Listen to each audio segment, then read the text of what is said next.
Yes, social media as we know it is dying, and all of the companies are getting pretty desperate. And this is right across all of the companies. We're talking Twitter, the Gram, YouTube, TikTok, all of them.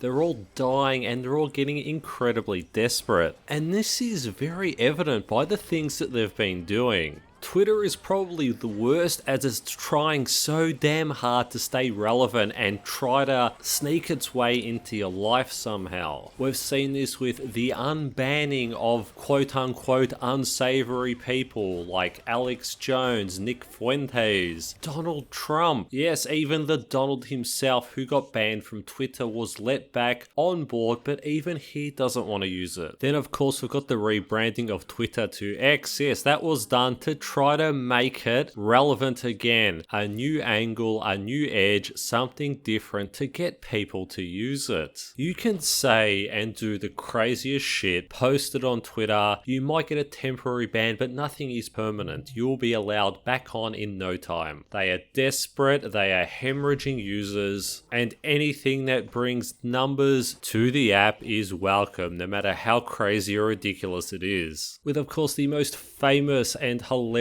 but saddening and depressing move to remain relevant was when the GTA 6 trailer dropped and one of the top executives at Twitter had to beg Rockstar, the developers behind the Grand Theft Auto series, to actually post the trailer on Twitter instead of YouTube. It doesn't get worse than when a top executive has to beg and also remind another huge billion-dollar company who they are. That was so sad. Hey, Rockstar, do you remember me? I'm Twitter. But they are so desperate. Next, we've got the Gram, probably the least interesting out of all of the social media apps. And they've simply just instituted TikTok-style videos into your Gram profile. That's about it. There's nothing really else out there that can compete with the Gram, as literally it's just about posting pictures. Then we've got YouTube, everybody's favorite. They don't really ban channels anymore, and it's somewhat difficult to actually get your channel banned. It's quite difficult indeed. And don't forget that removal of the dislike button counter. That was once again to create a safe, happy space. No negative thoughts. Everyone's smiling. Everyone's happy. Everybody is using our app. So you've got all these apps. You've got Twitter. To use Twitter, you have to know how to type a sentence. And then you've got Instagram. You have to know how to take a photo. And then with YouTube, hey, you have to know how to make a video. But then they got together and they thought, how can we make an app that requires an understanding of none of these things? How can we make an app for people that are basically brain damaged? And this is why TikTok will reign supreme as the killer app that will literally kill every other social media app out there. See, the problem with all the other social media apps is that you need a mild level of intelligence to use them, but with TikTok, just about anyone can start posting content on there. Do you know how to make a video? Do you know how to form a sentence? Can you take a photo? None of these things matter with TikTok. You can film yourself tying your shoelaces and it will quote unquote get them likes. Yes, it is absolutely a race to the bottom. TikTok has an incredibly low barrier to entry. Can you make noises? Can you use some sort of energy? Can you gyrate your body in such a way that someone will actually look at it? Bingo bango, you are now a professional TikToker. And this is why TikTok will destroy everything else, as it's beaten everybody else to the bottom and has created a safe space for the people that shouldn't be using technology, which is the last untapped market on the planet. And as social media just gets worse, it gets dumber, it gets lower, that bar just gets lowered to new depths, there is just simply nowhere else to go because we've hit the rock bottom with TikTok. TikTok was the first company out there, the first app to hit that rock bottom, and no one else can get dumber than TikTok. With of course the only exception being some sort of social media app where you simply swap picture cards with each other, and that is the only interaction that you have. Yes, it really is that hard to get any lower. Now don't be all doomed and gloomed about this. These apps, these companies, they're not going anywhere anytime soon, and it's good to be thinking about the bigger picture. And I just find find it so inspirational seeing the quote-unquote best of the best with all the education, with all of the best people, with all the money, all the best technology. They can't even figure it out themselves and are just helpless fish flopping about on a dock waiting for someone else to pop them back in the water. So keep on keeping on, but if you do want to join the TikTok crowd, you better start huffing some air duster.